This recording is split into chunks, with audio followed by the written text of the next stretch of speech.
My skills are startup that's going to break the pattern, try to be an outlier, create a different future, right? That's how I show up in the world, and that's who I work with, right? So what I say to founders is your first slide, I'll just say what you do as if I literally know nothing. And so let's say you're Airbnb. You want to say something like, we're Airbnb, we let you rent an extra room in your house. You don't want to say, we're Airbnb, we're a marketplace for unused residential real estate. And what happens is, you'll get advisors, they'll look at your slide and they'll say, VCs love marketplaces because they have network effects, they attract a business model. And, residential real estate is a category. But the problem is as a normal person, I don't know what that is. A marketplace for unused residential real estate, I don't know what that is. I can't tangibly connect with that.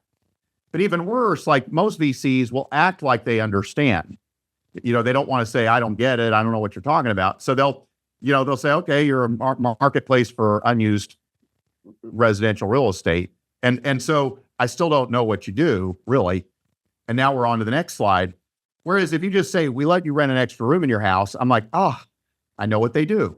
And it's like, so I've been in a lot of pitches before where I'm 15 minutes into the meeting, I still don't know what it does. If you'd asked me after the meeting, in a water cooler, what did that startup do? I wouldn't be able to describe in a tangible way what it does. Then the second slide I recommend is something related to your insight. So I'm about to tell you something that you might not have heard before about the future. And you might believe it, you might not believe it. If you don't believe it, you shouldn't invest. But if you're prepared for the possibility that I'm right, we can keep going. So that's what you want in the second slide. So like with Airbnb, it might have been something to the effect of the strength in hotels, i.e. their uniform, well understood experience is the weakness in their strength because people traveling, especially millennials, are going to value living like a local. When they're in Paris, they're going to want to live like a Parisian. When they're in Austin, Texas, they're going to want to live like they're in Austin. But if you're in the Four Seasons, it feels the same way in both places. And so we believe that there's going to be a set of people who value this way of getting hospitality in the future. And it's only now possible because everybody's online, everybody's connected. You can have ratings and reviews. You can use online mechanisms as a alternative to trust, which has been created traditionally with brands. And so you could believe that or not believe that, but it's an insight, right? It's a point of view about the future that's non-consensus. Maybe it's right, maybe it's not, but it's non-consensus.